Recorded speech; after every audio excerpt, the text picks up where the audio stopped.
Murtala Muhammad International Airport was alive with its usual chaos. Families saying rushed goodbyes, travelers dragging heavy suitcases, children crying, businessmen speaking into phones as if the world would collapse without their voices. Chioma Okafor, a 28-year-old schoolteacher, tightened her grip on her worn leather handbag. She had just finished a nerve-wracking interview with a non-profit abroad, and now she stood in the queue for departure, hoping this chance might finally rewrite her struggling life. But fate had other plans. From across the hall, Adewale Akinyemi walked briskly, flanked by two aides. Tall, broad-shouldered, dressed in a navy blue suit, he carried the kind of aura that turned heads. But his eyes, dark, sharp, restless, betrayed urgency. Sweat dripped down his temple. Behind him, men in black coats moved with precision, their gazes locked on him. Hunters. Adewale's heart raced. His enemies had cornered him too soon. If they caught him here, the story would end in blood. And then his eyes fell on Chioma, a modest woman, seated quietly with her boarding pass in hand. Alone. Ordinary enough to vanish in a crowd. But there was something in her steady posture, unaware, innocent, that sparked an idea. He adjusted his pace. The men behind quickened too. He had seconds. Suddenly he lunged. Chioma, he cried out, voice loud enough to echo. He didn't even know her name, but he bent low, grabbed her hand, and pulled her close. Darling, there you are. My wife. The crowd turned. Heads swiveled. A middle-aged woman clapped her hands with delight. Ah, lovebirds in public. Chioma's mouth fell open. Excuse me, but Adewale gripped her hand tighter, his lips brushing her ear as he whispered urgently. Please, pretend. Just for a minute, or we both die. Her heart hammered. The men in black coats halted, scanning the couple. Adewale's arms slid around Chioma's shoulders with practiced intimacy. He smiled, a perfect mask. Chioma froze, caught between fear and instinct. The men turned away, disappearing into the crowd. And just like that, her life changed forever. What are you doing? Chioma hissed, wrenching her arm away as soon as the men vanished. Who are you? Why would you? Adewale didn't answer. He yanked her toward the escalator, his grip iron.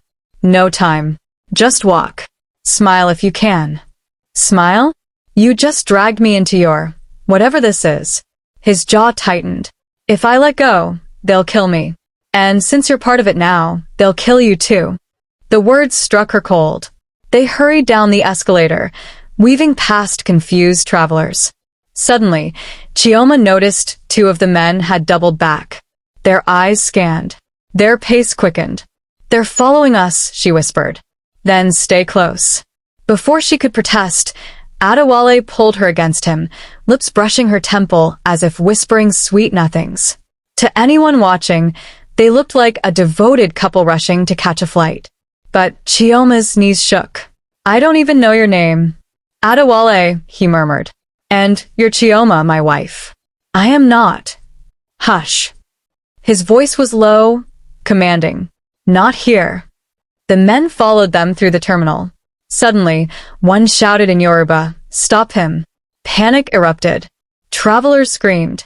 Bags dropped. Adewale shoved Chioma toward an emergency exit. Run. The door burst open. Alarms blared. They dashed through a dim corridor, footsteps pounding behind them. Chioma gasped for air. Why me?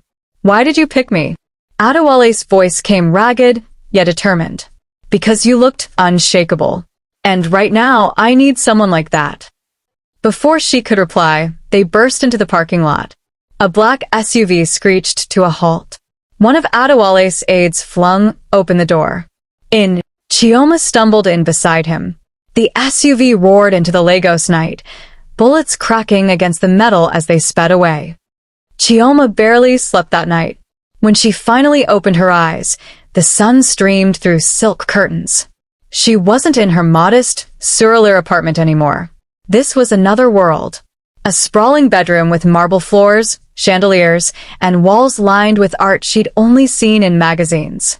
She sat up slowly, the softness of the mattress almost swallowing her. Her handbag was on a golden stool, untouched. Her shoes neatly placed by the door. The door creaked open. A middle-aged maid, head wrapped in gelly, entered with a tray. "Good morning, madam," she said with a warm bow. Chioma blinked. "Madam?" "Yes, madam. Olga said to serve you breakfast in bed." "I think there's been a mistake," Chioma began, but before she could finish, Adewale appeared at the door. He was freshly dressed in a white kaftan, his presence filling the room. "There's no mistake," he said. "Eat. You'll need your strength." Chioma glared at him. "I want answers. Now." He stepped closer, lowering his voice. "You're safe here. That's all that matters." "Safe? After dragging me into danger I didn't ask for?" Their eyes locked. For a moment, Adewale's arrogance softened. "I owe you an explanation. Tonight." But he left before she could respond. The rest of the day, Chioma wandered through the mansion. Servants bowed. Guards saluted. Everywhere she turned, people addressed her as Madam. She stood before a gilded mirror, whispering to herself, "What have I gotten into?" That evening, curiosity got the better of her. Chioma slipped into Adewale's study, a cavernous room lined with mahogany shelves. Papers were strewn across a massive desk. She hesitated, then picked one up. Her breath caught. Government contracts, oil deals, hidden bank accounts, transfers worth billions. And at the bottom of one file, a threatening letter. "We know what you did. Time is running out." Chioma's hands trembled. She barely had time to tuck the paper back when Adewale's voice boomed behind her. "Looking for something, madam?" She spun around. He stood in the doorway, eyes sharp but unreadable. I was just spying." He walked in, closing the door with a soft click. "Careful, Chioma. Curiosity can be dangerous." She swallowed hard. "What are you into? Who are those men?" Adewale studied her for a long moment. Then, surprisingly, he chuckled. "You're bold. I like that." "This isn't a joke," she snapped. "You've dragged me into something that could kill me." His expression hardened. "You saved my life yesterday. That makes you part of this, whether you like it or not." Her pulse quickened. "So, what happens now?" He leaned closer, voice low and dangerous. "Now, we make a deal." Later that night, they sat across from each other in the grand dining hall. Candles flickered, silver cutlery gleamed, but the tension between them was thicker than smoke. Adewale leaned back, glass of wine untouched. "You want answers. Here they are. I am a marked man, and the people after me won't stop until I'm gone." Chioma's fork clattered. "Then why drag me into this mess?" "Because you gave me cover," he said. "And now you're the only one I can trust." She scoffed. "Trust? You don't even know me." He smirked faintly. "I know enough. You didn't run. You could have exposed me, but you didn't. That tells me more than words." Chioma shook her head. "I don't want her money, your mansion, or your secrets. I just want my life back." For the first time, Adewale's voice softened. "And I want my life too. Alive. That means keeping you close." Her chest tightened. "So, what are you proposing?" He slid a document across the table. It was a contract. "Stay with me. Pretend to be my wife. I'll pay you more than you could ever earn in 10 years. In return, I'll protect you." Chioma stared at the paper, torn between fear and temptation. Her voice quivered. "You think money can fix everything?" Adewale leaned forward, eyes dark with intensity. "No, but survival can." The candles flickered as silence fell. And Chioma knew her choice would change everything. By morning, the world already knew. Chioma was jolted awake by the blaring sound of a television in the lounge. She walked down the marble staircase, and what she saw made her knees weak. On the giant plasma screen, billionaire Adewale Akinyemi secretly married? Mysterious wife appears at airport drama. Photos from last night's chaos flooded the news, Adewale clutching Chioma like a lifeline, whispering into her ear, shielding her as if she truly were his wife. Chioma's heart pounded. Oh my God. She turned and saw Adewale, sipping coffee as if nothing was unusual. You let this happen? She cried. He didn't even flinch. I didn't let it. I planned it. The more public this looks, the harder it is for them to touch us. She gaped at him. So I'm your shield? Your pawn? No, he set his cup down. You're my partner. At least for now. Before she could retort, her phone buzzed nonstop. Hundreds of missed calls. Friends. Colleagues. Her landlord. A message from her best friend, Ifeanyi, popped up. Chioma, is it true? You married the billionaire? Call me now. Chioma covered her face. My life is over. Adewale leaned closer. No. It's just beginning. The storm hit later that afternoon. The mansion doors flung open, and a woman strode in like thunder. Bimp Adedoye tall, striking, draped in a designer gown that screamed power. Her heels clicked against the marble like gunfire. Her eyes blazed as she marched straight to Adewale. So this is her? Bimp spat, pointing at Chioma. The stranger you picked from the gutter to humiliate me? Chioma blinked. Excuse me? You heard me. Bimp stepped closer, venom dripping from every syllable. I am his fiancé. We were supposed to marry in Paris next month, but apparently he preferred a replacement. Chioma's stomach twisted. I don't even know him. He forced me into this. Liar. Bimp screamed. She turned to Adewale. Tell her this is all a joke. But Adewale didn't deny it. He only adjusted his cufflinks, calm and infuriatingly quiet. Bimp, he said at last, you're embarrassing yourself. Her jaw dropped. Excuse me?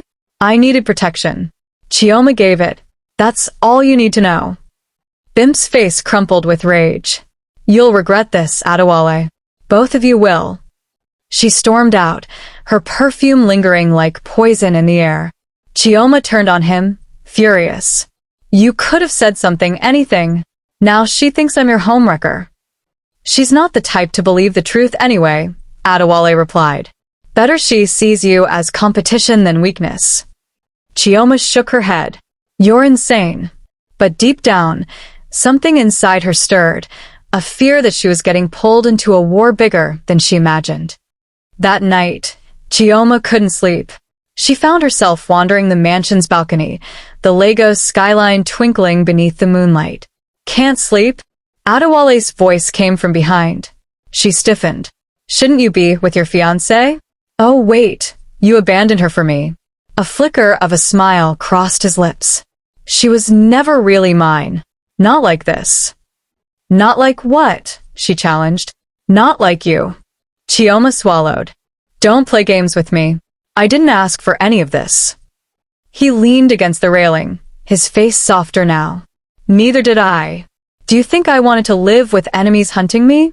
To pretend, to lie, just to survive? There was silence between them. The city's noise seemed far away. Chioma finally whispered, I was just a teacher. I wanted a quiet life. Now my face is all over the world. Adewale's gaze lingered on her. Maybe the world needs to see you. Maybe you're stronger than you think. For a moment, their eyes held. Not as strangers. Not as conspirators. But as two broken souls caught in the same storm. Then Adewale chuckled faintly. Besides, you saved me yesterday. I should thank you. Chioma rolled her eyes, but a tiny, unwilling smile tugged at her lips. The mansion buzzed with activity the next evening. Adewale hosted a dinner for political allies and business partners. Chioma sat beside him, dressed in an emerald gown the maids insisted she wear. She felt like a fraud, every eye drilling into her. Is this the famous Mrs. Akinyemi? One politician asked with a sly smile. Adewale raised his glass proudly. Yes, my wife. Chioma forced a smile, her palms sweating. As waiters poured wine, she noticed something odd. A young servant's hands trembled as he placed Adewale's glass. His eyes flickered nervously. Chioma's instinct screamed. When Adewale lifted the glass to his lips, she slapped it from his hand.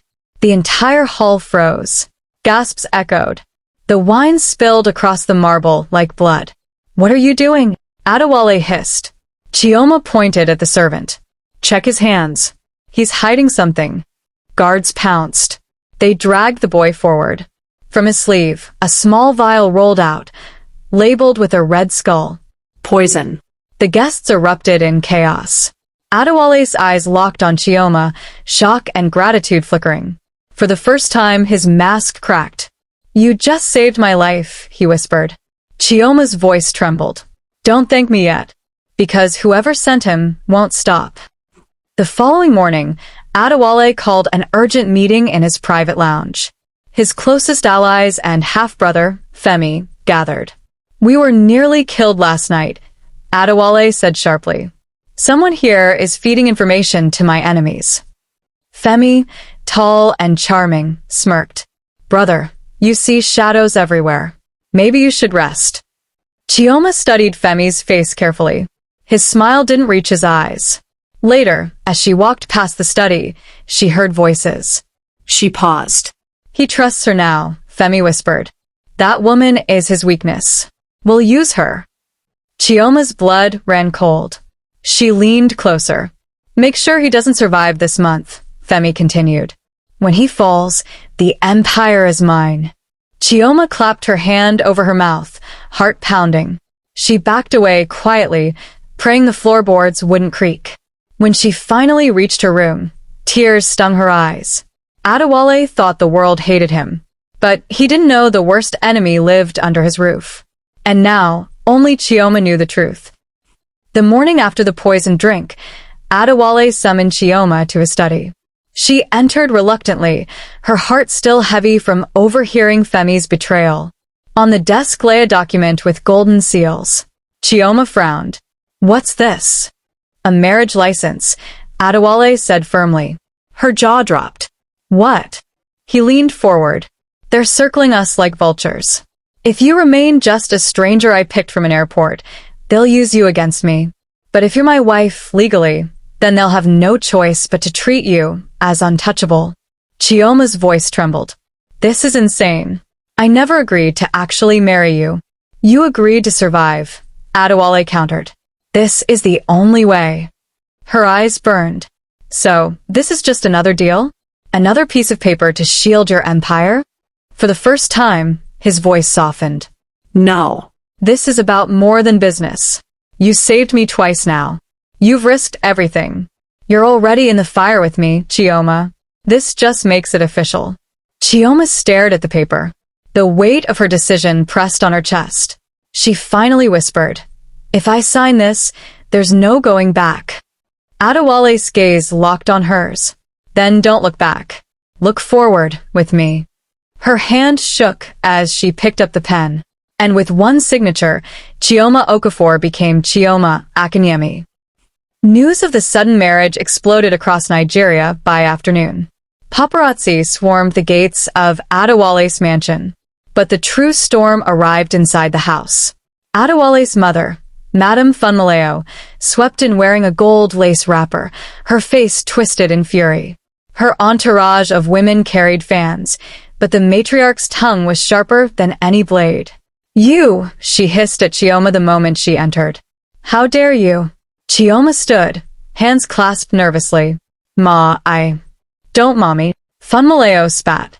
"You are nothing but a gold digger. You bewitched my son into this sham of a marriage.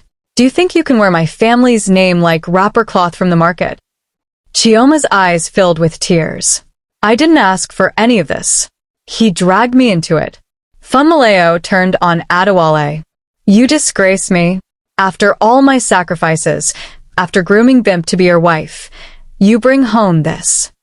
She looked Chioma up and down with contempt. "A schoolteacher from nowhere?" "Enough," Adewale barked, his tone steel. "This is my wife. Respect her."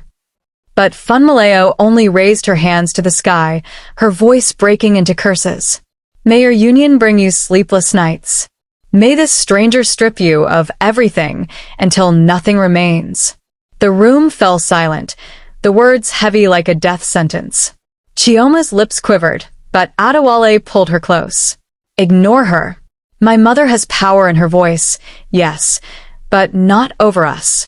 Still, the curse lingered in Chioma's chest long after the matriarch stormed out. The curse seemed to come true the very next morning. Before dawn, Chioma woke to muffled voices in the corridor. She tried to rise, but the moment she stepped out, rough hands grabbed her. Quiet, a masked man hissed. She struggled, but a cloth was shoved over her mouth. Within minutes, she was blindfolded and thrown into a van. Her screams were lost to the roar of the engine. Hours later, she was dragged into a dim warehouse. A tall man in a leather jacket circled her like a predator. So this is the famous Mrs. Akinyemi, he sneered. Pretty. Pity you won't last long. Chioma's heart hammered. Please, you don't have to do this. The man laughed coldly. Your husband made enemies. You're just leverage. Meanwhile, back at the mansion, Adewale's world shattered when guards burst in. Oga, Madam Chioma has been taken. Rage consumed him. He slammed his fist into the desk. Who? We don't know yet, sir. His eyes darkened. Then find out. And bring her back. Alive. For the first time, Adewale wasn't thinking about empires or survival. He was thinking about the woman he had sworn to protect. Chioma sat trembling in the warehouse, whispering silent prayers. Hours stretched like years. Then the door burst open. Gunfire rattled. Shadows moved fast. Adewale, she gasped as familiar arms pulled her close. Did they hurt you? His voice shook with urgency. She shook her head, tears spilling. No, just terrified. He held her tight, whispering into her hair. I'll never let them touch you again. By the time they returned to the mansion, Chioma felt a strange shift. He wasn't just protecting her out of necessity anymore. Something deeper flickered in his eyes. Later that night, Adewale took her to a restricted wing of the mansion. With a fingerprint scan and a hidden lever, a door opened to reveal a secret underground vault. Chioma gasped. Stacks of gold bars glistened under fluorescent lights. Chests of cash. Documents sealed in glass cases. This, Adewale said quietly, is what they're after. My father left it behind. It's my curse and my crown. Chioma stared at the vault, overwhelmed. Why show me this? Because if I die, he said simply, you'll be the only one who knows where the truth lies. Her throat tightened. Why me? He looked into her eyes. Because you're the only one I trust. For the first time, Chioma realized this wasn't just survival anymore. This was destiny tying their lives together. The next day, just as calm seemed to return, chaos erupted again. Bimp reappeared, this time armed not with fury, but with scandal. She stormed into a press conference, waving photographs. Images of Chioma in her modest clothes before the marriage. Clips of her classroom.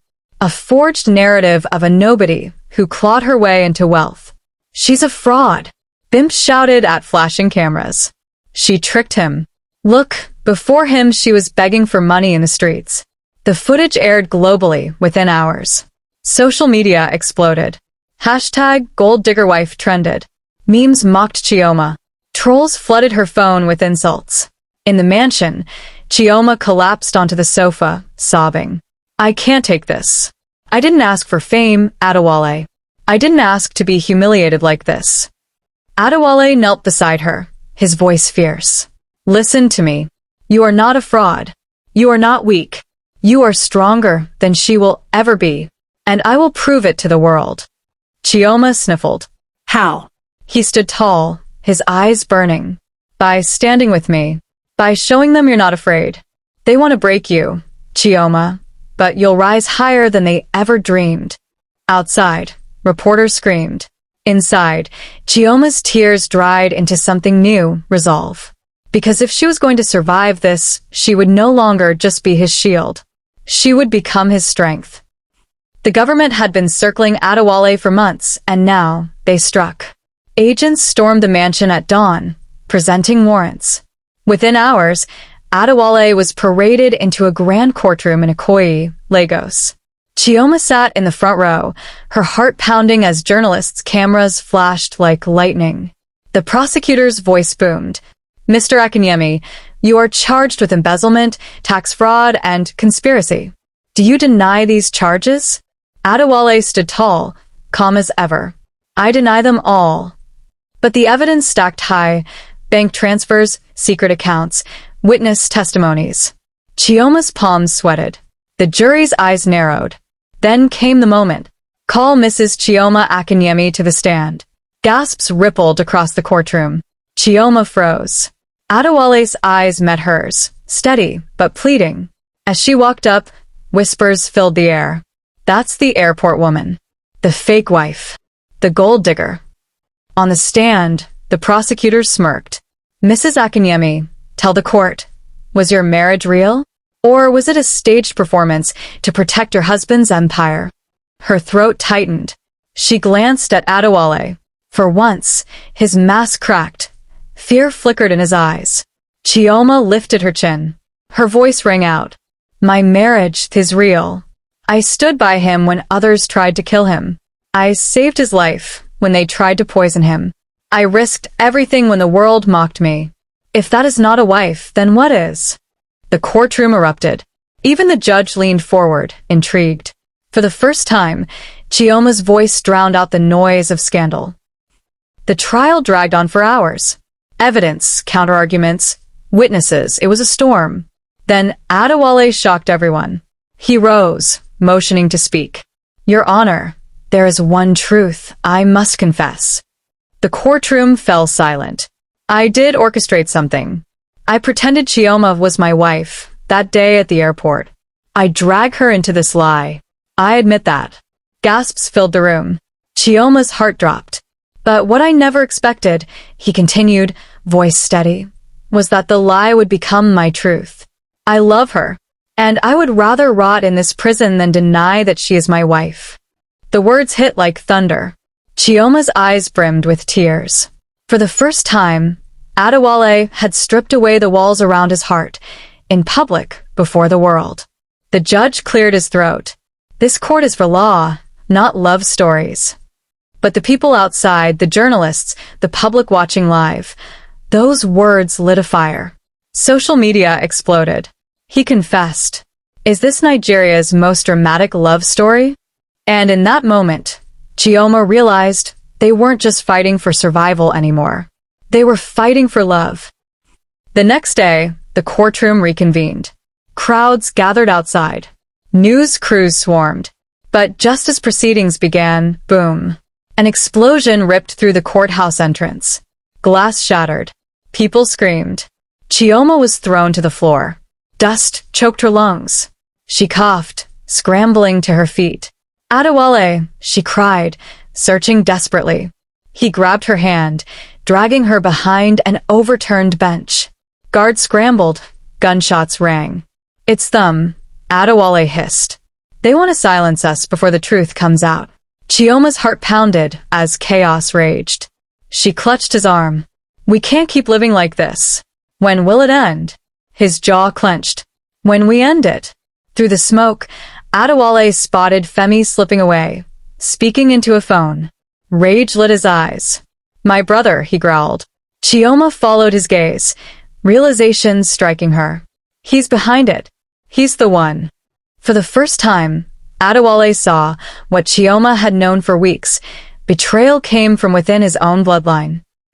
The attack made global headlines. Videos of Chioma shielding Adewale during the blast went viral. Her arms wrapped protectively around him, her body shielding his as debris fell. #TrueWife trended worldwide. The same social media that mocked her now praised her bravery. "Chioma is the real definition of loyalty," one post read. "She's no gold digger. She's a lioness," another went viral. Inside the mansion, Chioma sat stunned, watching the news. The world, for once, was on her side. Adewale entered, bandage on his arm.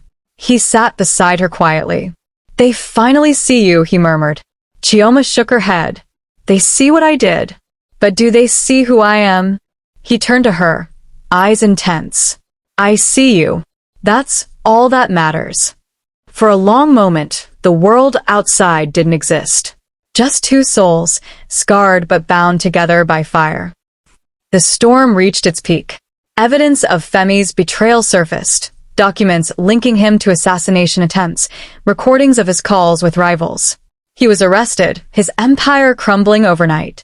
But for Adewale and Chioma, the final decision wasn't about enemies anymore. It was about them.